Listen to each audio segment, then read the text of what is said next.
Selamat pagi rekan-rekan jemaat GKI Sion, dimanapun Anda berada yang beribadah di gereja ataupun di rumah. Syukur atas anugerah dan kasih setianya. Tuhan telah mempersatukan kita semua untuk kita boleh beribadah, bersekutu, mengalami kasih Tuhan pada pagi hari ini.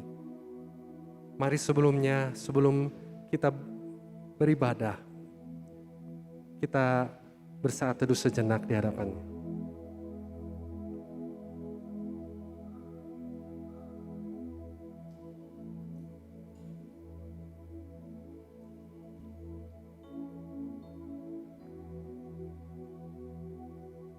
Kepada Allah yang hidup, Allah yang terdahulu dan yang terkemudian, yang awal dan yang akhir, hanya Dialah yang layak untuk menerima pujian, hormat dan kemuliaan sampai selama-lamanya.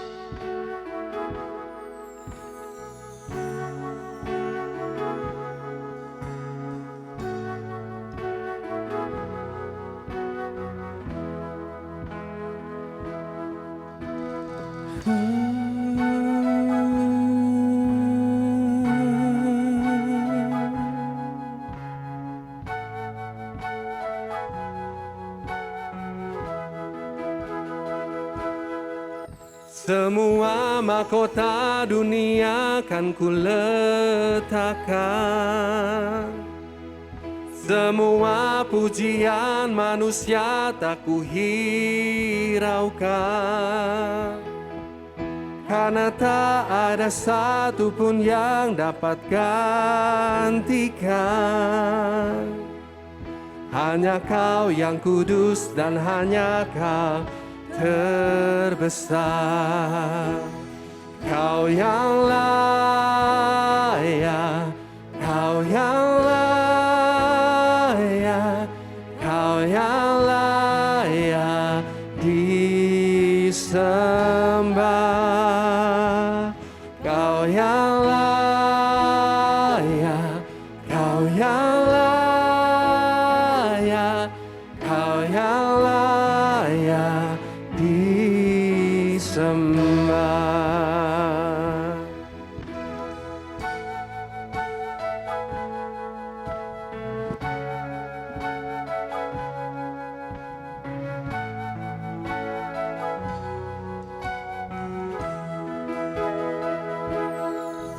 Kau dekat dengan semua yang memanggilmu. Betapa besar dan mulianya karyamu. Sungguh tak ada satu pun yang dapat gantikan. Kini ku angkat tanganku dan ku bersorak. Kau yang layak, Kau yang layak, Kau yang layak disembah. Kau yang layak, Kau yang layak, Kau yang layak disembah. Roma 11 ayat 36 berbunyi demikian. Sebab segala sesuatu adalah dari Dia, dan oleh Dia, dan kepada Dia. Bagi Dialah kemuliaan sampai selama-lamanya.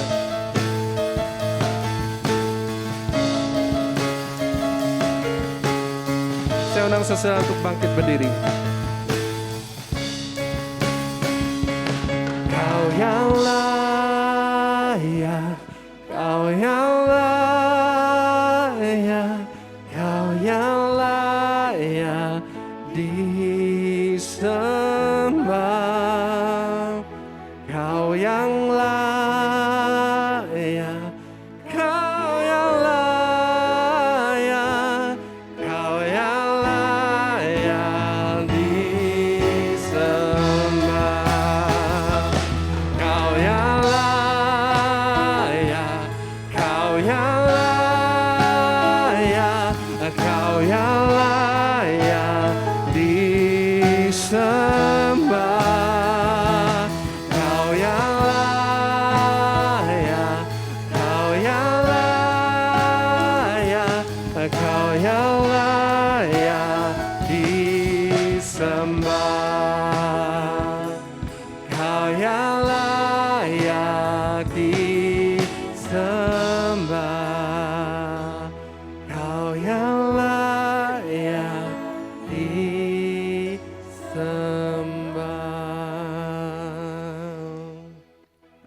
Benar Tuhan, dari selama-lamanya sampai selama-lamanya, hanya Engkau-lah yang layak untuk menerima pujian dan hormat dan kemuliaan sampai selama-lamanya. Kami percaya Tuhan, jika kami boleh ada sebagaimana kami ada pada pagi hari ini, semua karena anugerah-Mu, semua karena kasih setia-Mu yang tidak pernah berkesudahan di dalam setiap kehidupan kami. Kami bersyukur Tuhan, Engkau mempersatukan kami untuk kami boleh bersehati, bersekutu, memuji dan memuliakan Tuhan. Kami juga diberi kesempatan untuk memanjatkan doa kepada Tuhan dan juga merenungkan sebagian dari firman Tuhan. Biarlah ibadah ini ya Tuhan boleh menyenangkan hati Tuhan dan juga hidup kami boleh menjadi persembahan yang harum bagi nama Tuhan. Kami serahkan ibadah ini dari awal hingga akhir hanya ke dalam tangan-Mu Tuhan. Dalam nama Tuhan kami Yesus Kristus, Allah yang hidup, kami berdoa dan mengucap syukur. Amin. Shalom. Kita percaya bahwa Tuhan kita adalah Raja di atas segala Raja, amin. Mazmur 66 ayat 17 mengajarkan pada setiap kita. Kepadanya aku telah berseru dengan mulutku, kini dengan lidahku aku menyanyikan pujian. Mari kita serukan namanya dengan puji-pujian yang terbaik.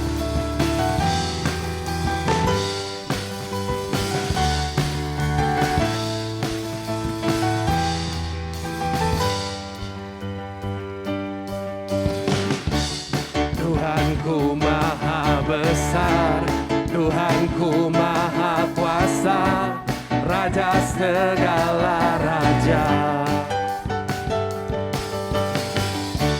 Dia takkan tergoyahkan, dia takkan terkalahkan, dia hidup dan berkuasa. Serukan namanya, Yesus Tuhan Raja, segala kuasa tunduk dalam namanya. Dia luar biasa, perkasa mulia, Yesus nama di atas segala nama.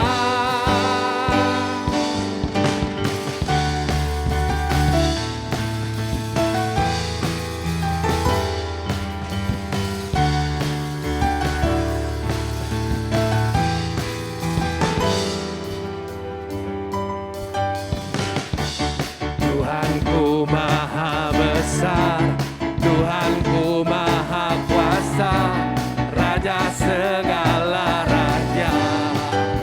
Dia tak tergoyahkan, dia takkan tergoyahkan, dia takkan terkalahkan, dia hidup dan berkuasa. Serukan namanya, Yesus Tuhan Raja, segala kuasa tunduk dalam namanya. Dia luar biasa, perkasa mulia, Yesus nama di atas segala nama. Dan keselamatan tidak ada di dalam siapapun juga selain di dalam Dia.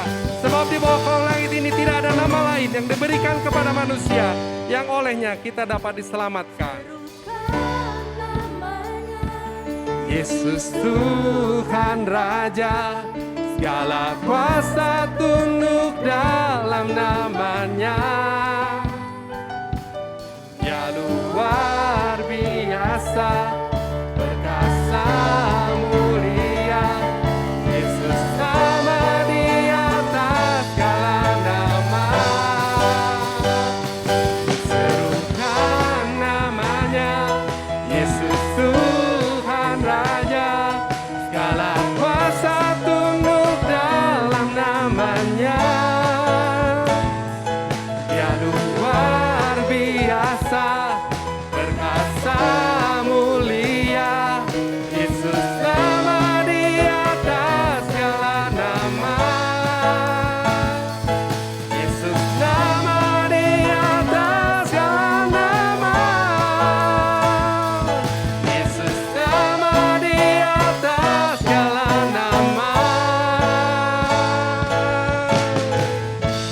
Biarlah segala yang bernafas memuji Tuhan. Haleluya. Silakan duduk saudara.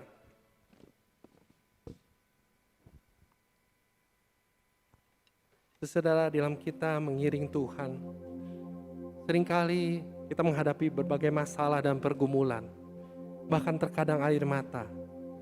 Tetapi percayalah, janji Tuhan jauh lebih indah dari segala yang kita alami, yang mengingatkan pada setiap kita bahwa Ia akan memberikan pada barang siapa yang setia kepadanya sampai akhir, mahkota kehidupan.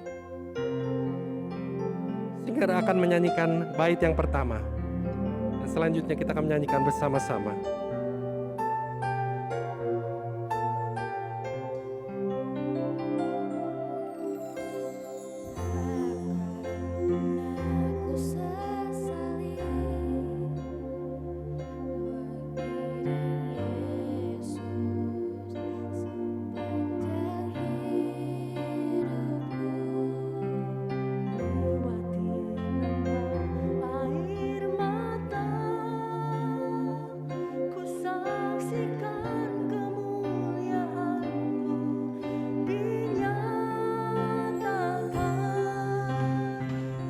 Akan pernah ku sesali mengiring Yesus sepanjang hidupku, lewati lembah air mata, ku saksikan kemuliaan-Mu dinyatakan. Berapapun harga yang harus ku bayar, ku kan tetap setia melayani, mengasihi-Mu, mengiring-Mu seumur hidupku. Janji-Mu kan tetap ku pegang teguh sampai ku dapat mahkota kehidupan.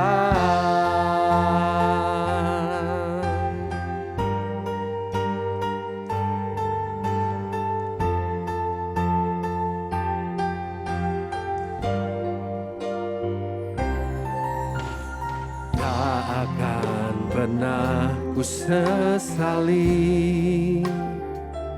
mengiring Yesus sepanjang hidupku, lewati lembah air mata, ku saksikan kemuliaan-Mu dinyatakan.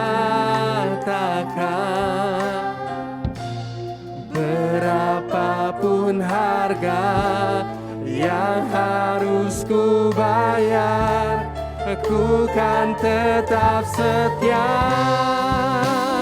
melayani, mengasihi-Mu, mengiring-Mu seumur hidupku.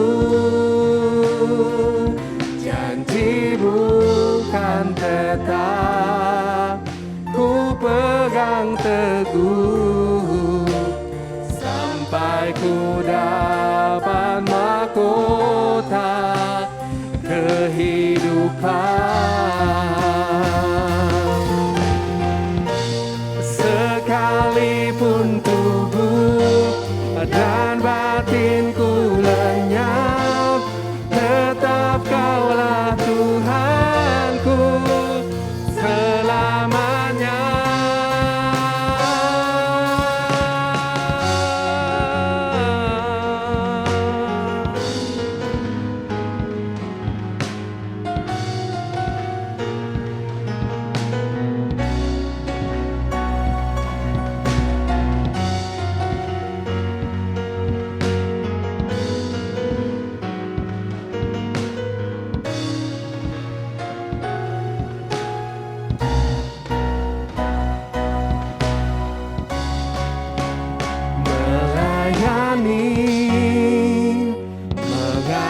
mengiringmu seumur hidupku.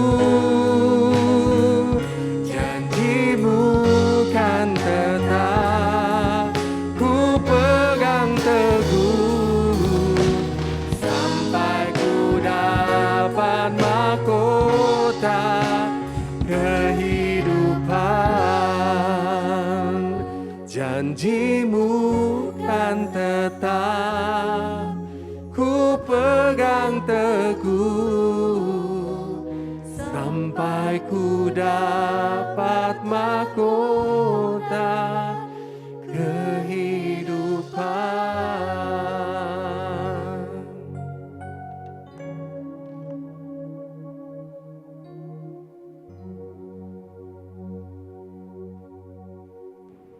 Selamat hari Minggu buat kita semuanya. Apa kabar seluruh jemaat GKI Sion Tasikmalaya?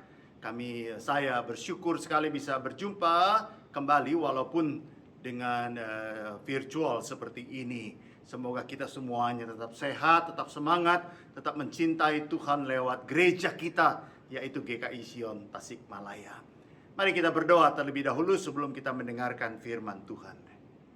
Bapa kami dalam sorga, berkatilah ketika kami bersama-sama akan belajar kembali firman Tuhan, apa relasinya antara gereja dan saya.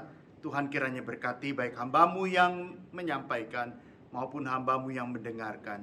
Semuanya boleh diberkati Tuhan. Demi nama Tuhan Yesus kami berdoa. Amin. Bapak Ibu Saudara-saudara, saya akan mengutip satu ayat dari 1 Petrus 2 ayat 9. Tema kita adalah gereja dan saya. Apa sih relasinya saya dan gereja? Khususnya yang saya mau katakan, apa sih relasinya antara saya dengan GKI Sion? Ini rumah rohani kita. 1 Petrus 2 ayat 9. Mari kita lihat 1 Petrus 2 ayat 9. Saya bacakan buat kita semuanya. Tetapi kamulah bangsa yang terpilih, imamat yang rajani, bangsa yang kudus, umat kepunyaan Allah sendiri, supaya kamu memberitakan perbuatan-perbuatan yang besar dari Dia yang telah memanggil kamu keluar. Perhatikan kata memanggil kamu keluar dari kegelapan kepada terangnya yang ajaib. Berbahagia kita yang membaca, mengerti, dan melakukan firman Tuhan dalam kehidupan kita sehari-hari. Haleluya. Saudara-saudara yang saya kasihi, mari kita belajar pengertian tentang gereja. Secara linguistik, gereja itu berarti jemaat atau sidang jemaat. Ini ada di Matius 16 ayat 18, pasal 18 ayat 17, dan Roma 16 ayat 1 dan 5. Gereja itu artinya adalah jemaat. Gereja itu artinya sidang jemaat. Dari linguistik ini sebetulnya kita tahu sudah bahwa gereja itu bukan gedung, tapi orangnya, jemaatnya, yaitu sidang jemaatnya, perkumpulan jemaatnya. Dari kata Yunani eklesia. Eklesia terdiri dua kata yaitu dipanggil keluar. Kita mengerti kata exit gitu ya. Itu artinya keluar, dan kalein. Kalein itu menjadi bahasa Inggris calling, yaitu apa? Dipanggil. Jadi kata gereja bahasa Yunaninya adalah eklesia, artinya dipanggil keluar. Gereja artinya orang-orang yang dipanggil keluar. Keluar dari mana? Secara geografis, keluar dari tempat masing-masing, dari rumah, dari kampus, dari asrama, dari tempat kos.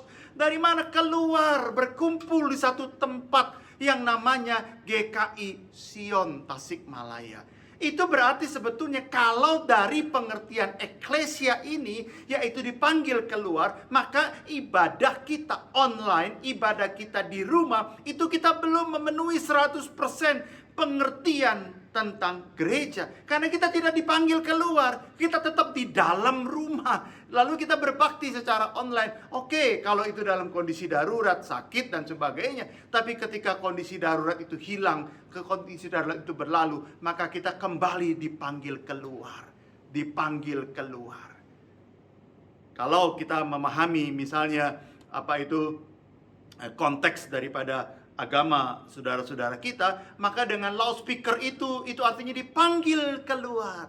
Ayo dengar, dipanggil keluar, waktunya untuk beribadah. Mereka keluar semua, lalu berkumpul, lalu mereka menyembah Tuhan.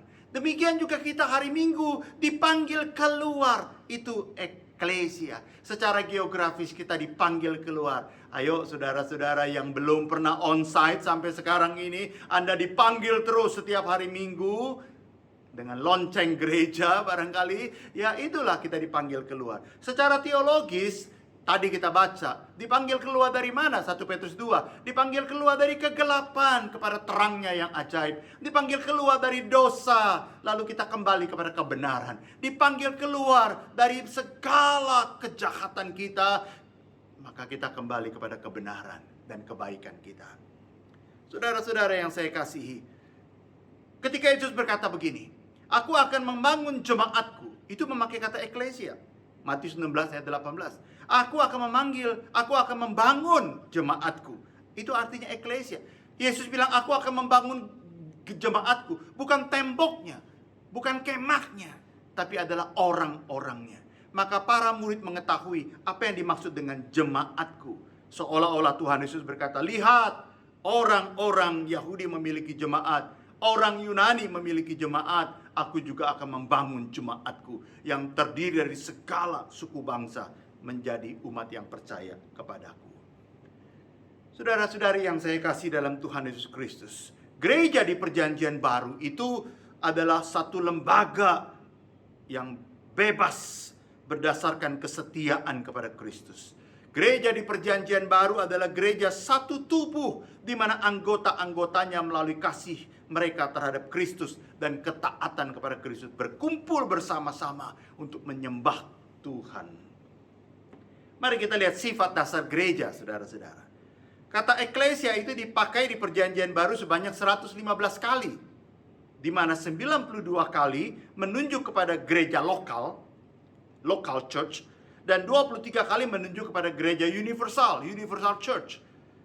92 kali itu menunjuk pada gereja setempat. GKI Sion, GKI Kanaan, GKI Riau, Japakan Baru, ya, GKI Bungur, GKI Jatinegara. Itu gereja-gereja lokal.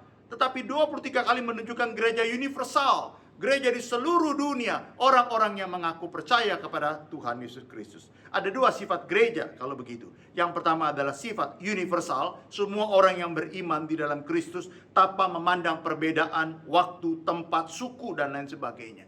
Dan inilah yang dimaksud dalam pengakuan iman rasuli. Setiap minggu kita membacakan pengakuan iman rasuli. Apa itu? Gereja yang kudus dan am. Itu semuanya gereja universal. Gereja ini akan sempurna pada waktu kedatangan Tuhan Yesus yang kedua kali. Sifat yang kedua adalah sifat lokal. Eklesia menunjukkan kepada gereja setempat. Gereja yang berkaitan dengan waktu, tempat, dan merupakan bagian dari gereja yang kudus dan am. Ketika Yesus berkata begini, aku akan membangun jemaatku, kepadamu akan kuberikan kunci kerajaan surga. Di Matius 16 ayat 18, pengertiannya adalah jemaat dalam pengertian universal. Tetapi dalam Matius 18 ayat 18 dan 20 itu dalam pengertian gereja lokal. Aku akan membangun jemaatku secara universal, tapi aku akan membangun jemaatku juga secara lokal. GKI Sion Tasikmalaya ini bagian dari gereja universal di seluruh dunia. Mari kita lihat apa itu tujuan gereja. Nah, ini kaitannya dengan saya dan gereja. Yang pertama-tama adalah koinonia.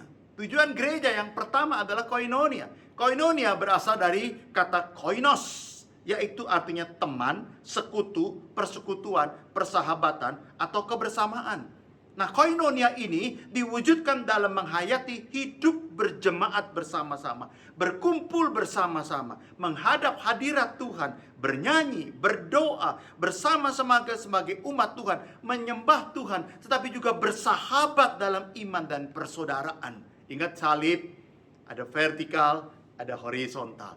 Vertikal kita menyembah Allah, menyanyi, memuji, tapi secara horizontal kita bersahabat, kita bersekutu sebagai satu saudara seiman. Maka di dalam Kisah Para Rasul 2 ayat 42, mereka bertekun dalam pengajaran rasul-rasul dan dalam persekutuan. Dan mereka selalu berkumpul untuk memecahkan roti dan berdoa bersama-sama. Ingat ya, mereka berkumpul dalam pengajaran dan persekutuan bersama-sama. Pengajaran menyembah Tuhan vertikal ke atas, tapi juga dalam persekutuan bersama-sama. Nah, gereja harus memahami ini. Saudara harus memahami, pada waktu saudara datang ke gereja pada hari Minggu, itu berarti saudara melakukan koinonia, yaitu koinos, yaitu menyembah Allah, bersekutu dengan Allah, memuji Allah, berdoa kepada Allah, tapi juga bersekutu dengan teman-teman, dengan saudara-saudara jemaat, dengan persahabatan, saling memperhatikan, saling menguatkan dan sebagainya. Mengapa setiap minggu ada usher, ada penyambut di depan pintu gereja? Itu adalah simbol kita disambut, itu adalah simbol kita bersekutu, itu adalah simbol ditanyakan apa kabar dan sebagainya. Itu adalah tanda kasih persahabatan, dan itulah persekutuan, dan itulah pertemanan, dan itulah yang kita sebut dengan persekutuan. Roma 12 ayat 15 berkata begini, bersukacitalah dengan orang yang bersukacita, dan menangislah dengan orang yang menangis. Bapak Ibu saudara-saudara, bersukacita dengan orang yang bersukacita pada waktu kita sedang bersukacita gampang. Menangis dengan orang yang menangis ketika kita juga sedang sedih, mudahnya luar biasa. Tapi bersukacita dengan orang yang bersukacita pada waktu kita sedang sedih, itu sulit. Menangis dengan orang yang menangis bersama-sama, bergumul dengan orang-orang yang bergumul bersama-sama pada waktu kita sedang happy, itu sulitnya luar biasa. Tapi Roma 12 ayat 15 itu maksudnya adalah seperti itu. Bukan hanya kita bersekutu, bukan hanya kita bersukacita dengan orang yang bersukacita pada waktu kita sedang bersukacita, tapi bersukacita dengan orang yang bersukacita walaupun kita sedang dilanda kesedihan. Saya lepaskan beban kesedihan ini, ganti kain kabung itu menjadi sukacita. Ada satu lagunya kan begitu ya. Ganti kain kabung, bersukacita bersama-sama. Dengan ikut bersukacita bersama-sama, itu obat kita akhirnya kuat menanggung beban pergumulan kita, beban kehidupan kita. Kita ada pergumulan malah kita nggak mau ikut bersekutu bersama-sama. Kita ada pergumulan, ada kesusahan, ada capek, maka kita nggak ke gereja. Salah, justru kita kalau semakin menyendiri, semakin berat beban itu. Maka kita ke gereja, disapa, maka kita ikut bersukacita, ikut bernyanyi bersama-sama. Disitulah kita dikuatkan, bukan dihapus beban itu, tapi dikuatkan menanggung beban itu. Demikian juga pada waktu kita sedang sukacita, kita lihat orang bergumul, kita lihat orang menangis, kita coba tahan tawa kita. Ayolah kita juga turunkan diri kita, lalu kita juga ikut merasakan pergumulan mereka. Itulah saling menguatkan. Indah bukan? Dan itulah koinonia. Koinonia akan tercapai jika kita bersama-sama disatukan dan diatur, dan rela disatukan dan diatur oleh Roh Kudus. Saudara-saudara, segenap jemaat GKI Sion, tujuan gereja berkoinonia adalah bertekun memuliakan Allah melalui pengajaran, tapi juga melalui persahabatan, iman dan persaudaraan. Tanpa gereja on-site, tanpa kita ke gereja on-site, tidak mungkin kita bisa membangun koinonia. Tugas kita pertama. Maka Bapak Ibu, saudara-saudara, saya mau ke gereja nih hari Minggu misalnya. Ingat, koinonia. Bukan saya mau menyembah Tuhan saja, tapi saya juga mau bersahabat, tapi saya juga mau berkumpul, saya juga mau menyapa. Jadi kalau ke gereja jangan diam, jangan acuh, jangan cuek, jangan masa bodoh, lihat seperti enggak. Tapi itu siapa namanya ya? Aku akan samperin dia. Siapa namanya dan sebagainya. Itu berarti satu keindahan luar biasa. Saya datang ke gereja bukan hanya mau menyembah. Saya datang ke gereja juga mau melayani dan menyapa sebagai sahabat. Satu saudara dalam Tuhan. Saya datang ke gereja bukan mau minta dilayani, minta diperhatikan. Tapi saya juga mau memperhatikan. Saya juga mau melayani. Saya kira kalau semua orang Kristen sadar tugasnya adalah koinonia, maka gereja itu akan hidup, hangat, maju dan berkembang. Dan semua orang akan merasakan di gereja itulah sumber kasih, kekuatan, persahabatan, iman dan pengharapan. Kalau ada yang bergumul, maukah kita berdoa bersama-sama? Wow, keren saudara-saudara. Tujuan gereja yang kedua adalah diakonia. Koinonia, diakonia sekarang. Ngerti diakonia ya, ini yang paling sering nih, komisi diakonia gitu ya. Oke, diakonia dari kata diakonate. Artinya apa? Pelayanan meja sebetulnya. Yaitu pelayanan kebutuhan orang lain, kebutuhan hidup sehari-hari, kesusahan sehari-hari dan sebagainya. Kita tolong, itu adalah pelayanan diakonia. Tapi diakonia adalah orang yang melayani kebutuhan orang lain dengan kasih dan rela. Dengan kasih dan rela. Jangan tidak rela. Kisah Rasul pasal 2 ayat 44. Dan semua orang yang telah menjadi percaya tetap bersatu, dan segala kepunyaan mereka adalah kepunyaan bersama. Ini bukan komunis. Segala kepunyaan mereka adalah kepunyaan bersama. Apa artinya nih? Wow, semuanya masuk rumah orang pangan. Enggak begitu. Bukan begitu artinya. Bahasa Indonesia sehari-hari, orang-orang percaya itu semuanya terus bersatu. Dan apa yang mereka punyai, mereka pakai bersama-sama. Mengerti, saudara-saudara? Apa yang mereka punya, kalau ada satu orang membutuhkannya, maka mereka memberikannya atau dipakai bersama-sama. NIV, New International Version, bahasa Inggris bilang, all the believers were together and had everything in common.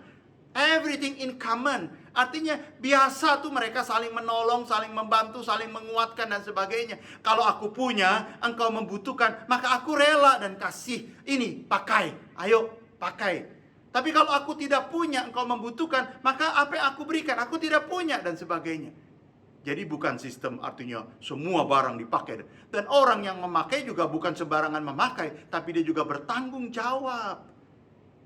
Tidak memanfaatkan kesempatan dalam kesempitan. Mumpung semua orang sayang, oh minta, semuanya enggak seperti itu. Mumpung gereja ada diakonia, minta lagi dan padahal saya punya dan kemampuan. Enggak, jangan Bapak Ibu Saudara-saudara.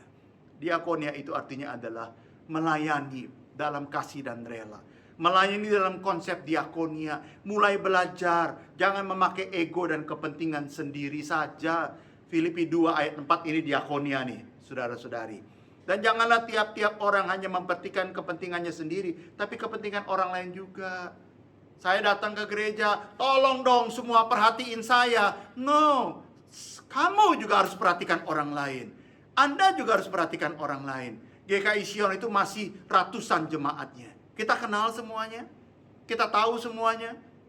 Kita saling memperhatikan dan sebagainya. Tujuan bergereja adalah memuliakan Tuhan melalui melayani, melalui diakonia, berbuat sesuatu untuk kebaikan orang lain, bahkan pelayanan dengan harta benda. Kisah Rasul 2 ayat 44. Tanpa bergereja yang tetap, tidak mungkin bisa mengukur sejauh mana diakonia kita. Bapak, Ibu, saudara-saudari, gereja selalu mengatakan diakonia itu adalah selalu pelayanan bantuan sosial. Ya, betul. Bantuan sosial. Kalau kita mampu, ayo kita bantu. Kalau kita bisa, ayo kita bantu. Kalau kita ada kelebihan, ayo kita bantu dan sebagainya. Bukan ego saja, bukan. Tapi kita juga harus memperhatikan kepentingan orang lain. Kita generasi yang konsumtif, mandiri, tapi kritis. Tapi di gereja lah kita belajar memberi, peduli dan berbuat sesuatu. Chuck Swindoll pernah berkata begini, orang lain tak akan peduli sejauh mana pengetahuan kita sampai mereka tahu sejauh mana kepedulian kita.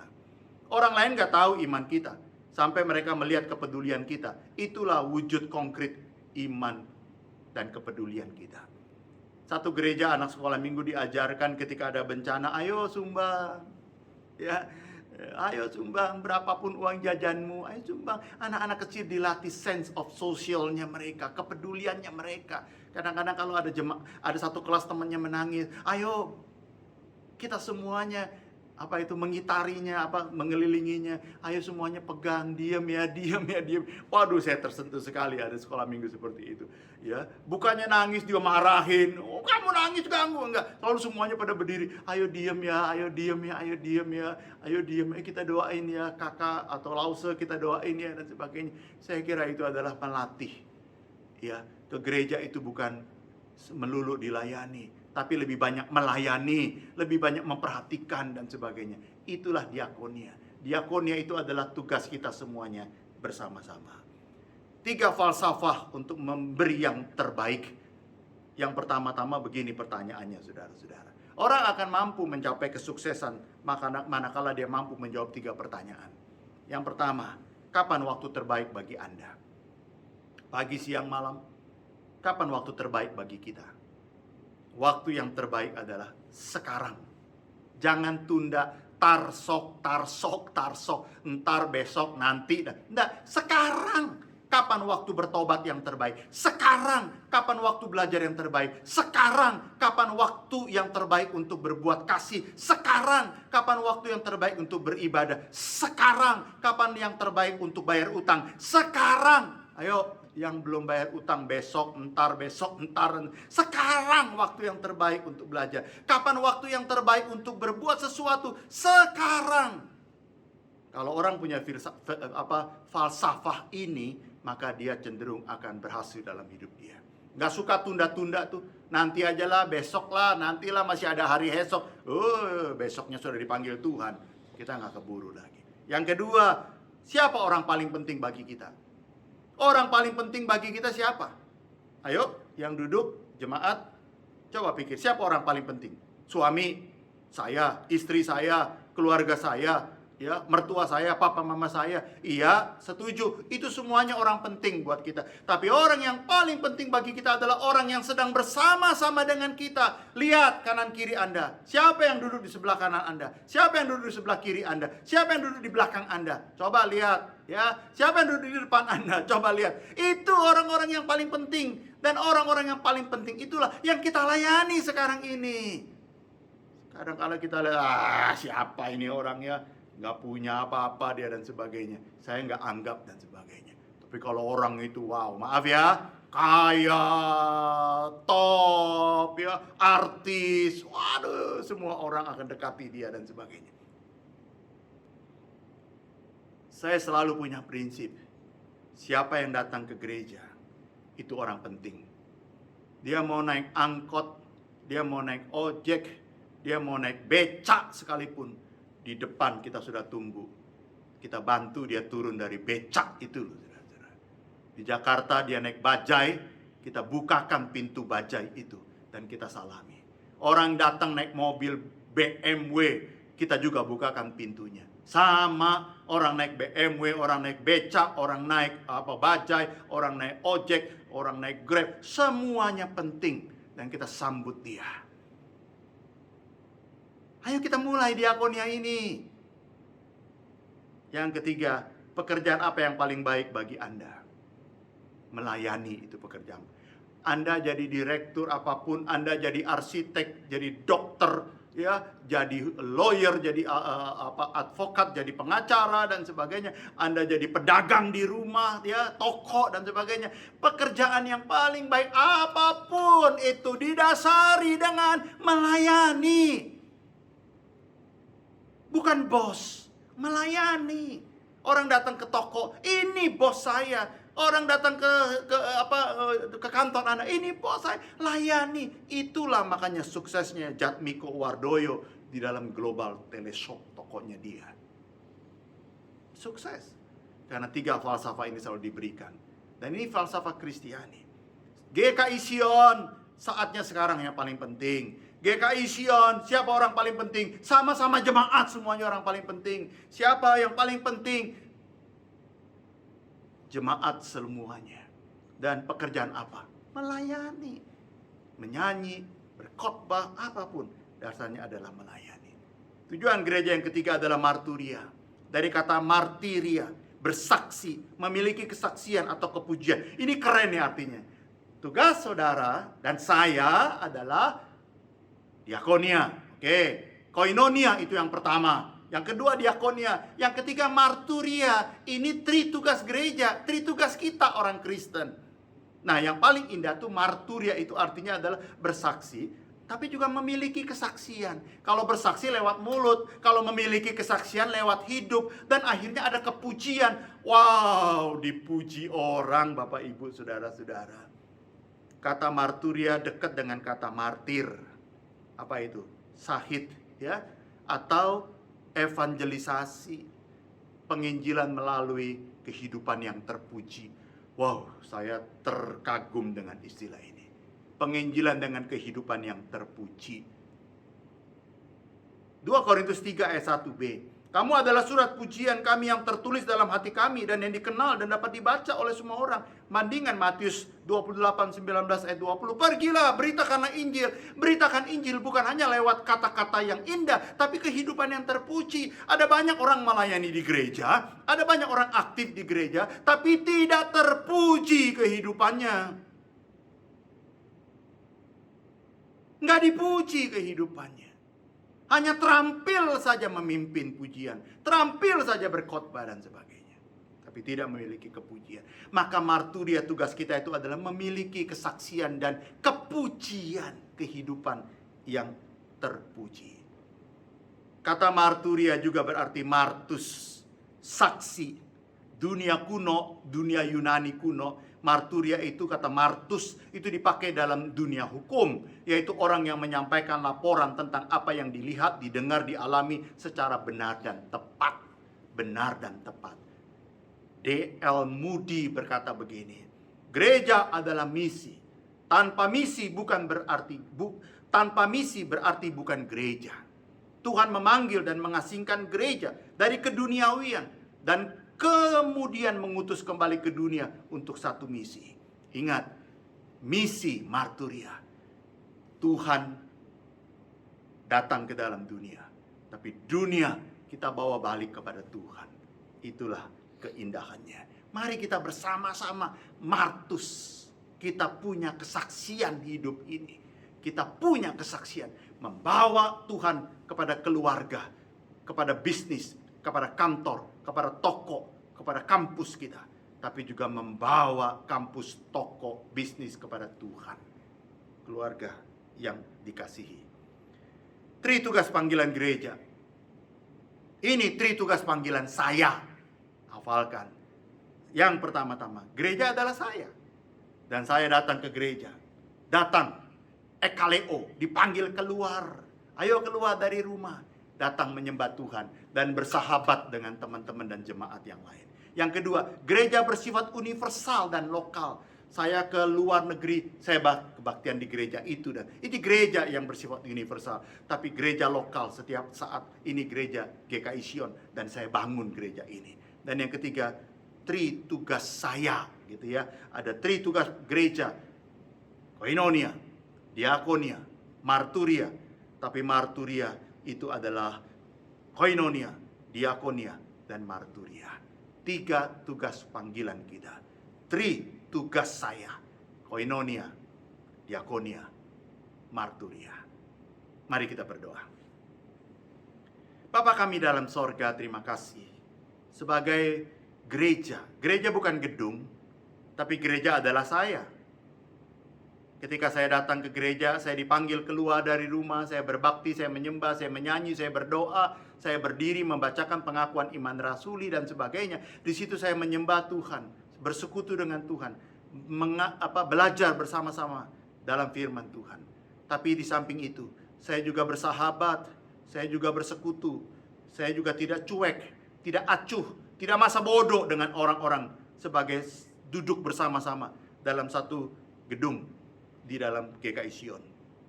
Tuhan pimpin dan Tuhan berkati. Agar kami juga punya mandat diakonia. Kami juga melayani dengan kasih dan kerelaan. Bukan masa bodoh dan sebagainya. Apa yang kami bisa bantu, kami bantu. Bukan pura-pura kami tidak tahu dan sebagainya. Masa bodoh dan sebagainya. Dan akhirnya kami marturia. Punya kesaksian hidup dan punya kepujian. Biarlah orang melihat hidup kami. Dan mereka semuanya memuji kami. Dan GKI Sion dikenal sebagai gereja yang memiliki koinonia, diakonia, marturia. Dalam Tuhan Yesus Kristus kami berdoa. Amin. Selamat hari Minggu, Tuhan memberkati. Amin untuk firman Tuhan yang mengingatkan pada kita semua sebagai anak-anak Tuhan untuk melakukan tritugas gereja, panggilan kita semua, yaitu koinonia, diakonia, dan marturia. Saya undang sesudah untuk bangkit berdiri. bersama-sama gereja dari segala abad dan tempat, kita akan mengikrarkan pengakuan iman kita seturut dengan pengakuan iman rasuli yang berbunyi demikian. Aku percaya kepada Allah, Bapa yang Maha Kuasa, Khalik langit dan bumi, dan kepada Yesus Kristus, anaknya yang tunggal Tuhan kita, yang dikandung dari Roh Kudus, lahir dari anak darah Maria, yang menderita sengsara di bawah pemerintahan Pontius Pilatus, disalibkan, mati dan dikuburkan, turun ke dalam kerajaan maut. Pada hari yang ketiga, bangkit pula dari antara orang mati, naik ke surga, duduk di sebelah kanan Allah, Bapa yang Maha Kuasa, dan dari sana ia akan datang untuk menghakimi orang yang hidup dan yang mati. Aku percaya kepada Roh Kudus, gereja yang kudus dan am, persekutuan orang kudus, pengampunan dosa, kebangkitan tubuh dan hidup yang kekal. Amin. Saudara, setelah ibadah ini selesai, kita diberi kesempatan untuk meresponi kebaikan Tuhan yang tidak terbatas, tidak berkesudahan dalam kehidupan kita dengan memberikan persembahan. Persembahan bisa dilakukan dengan melalui amplop yang telah disediakan ataupun melalui transfer ke rekening GKI Sion. Kita masuk dalam doa. Ya Tuhan, kami bersyukur untuk setiap kebaikan Tuhan dan pemeliharaan Tuhan dalam kehidupan kami. Dan sebagai ungkapan syukur kami Tuhan, kami membawa persembahan kami kepadamu, kiranya Engkau yang menerima, menguduskan dan menyucikan persembahan ini, hingga boleh dipakai untuk pekerjaan Tuhan di tempat ini. Ya Tuhan, saat ini kami mengingat kota kami, kota Tasikmalaya, yang saat ini sedang merayakan hari jadinya yang ke-21. Kiranya Tuhan terus memberkati kota kami, kota Tasikmalaya, hingga kota ini boleh terus maju dan berkembang, dan memperhatikan kesejahteraan rakyat. Kami juga berdoa Tuhan untuk gereja kami, GKI Sion Tasikmalaya. Kiranya gereja ini boleh terus menjadi inspirasi, menjadi berkat bagi banyak orang, menjadi tempat bertumbuhnya jemaat-Mu dalam iman dan pengenalan akan Tuhan. Hingga jemaat Sion boleh tumbuh secara dewasa dalam iman. Kami juga mengingat Tuhan, kami mohon Tuhan yang menyertai penempatan dan pelayanan Evangelis Romeo di Jambi. Kiranya Tuhan juga menyertai studi Evangelis Timothy di Jogja. Dan kami mohon Tuhan yang menyembuhkan dan memulihkan kondisi kesehatan Evangelis Fen yang saat ini sedang sakit. Kami juga mengingat Tuhan, jemaat-Mu yang mungkin saat ini juga sedang sakit. Engkau yang mengetahui setiap kondisi mereka ya Tuhan. Dan kami mohon Engkau yang menyembuhkan dan memulihkan. Terima kasih ya Tuhan, di dalam nama Tuhan Yesus kami berdoa. Amin. Kita akan mengakhiri ibadah pada pagi hari ini. Kita kembalikan segala puji, segala hormat, segala kemuliaan hanya bagi nama Tuhan. Segala puji, hormat, syukur, ku naikkan kepadamu, Allah Bapa, Allah Anak, Allah Roh Kudus.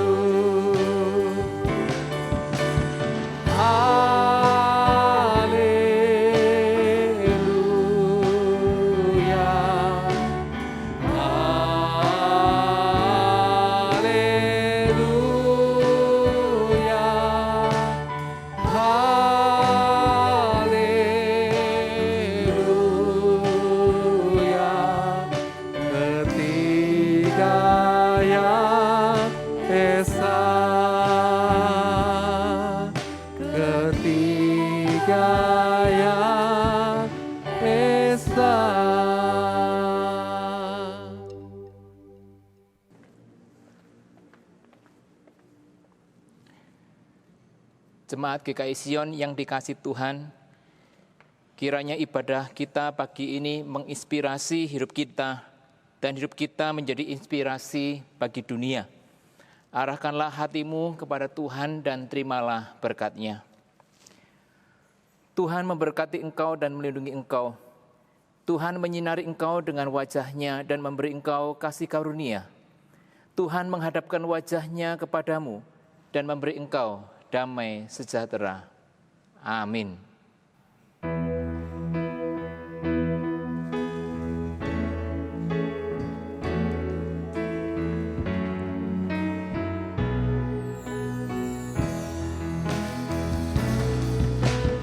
Shalom, shalom, damai Allah turun ke atasmu sekarang.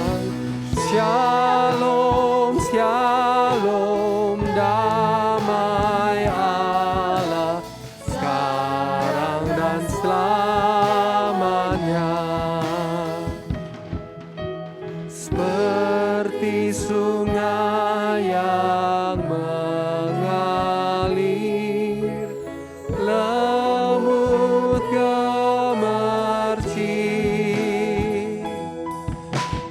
Seperti burung merpati, damai surgawi. Shalom, shalom, diberkatilah kau sekarang. Berkat atas nama Bapa, Putra, Roh Kudus.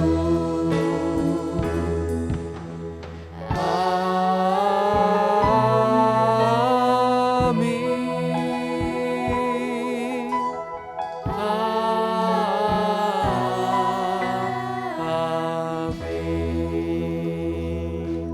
Silakan duduk saudara dan silakan mengambil saat teduh.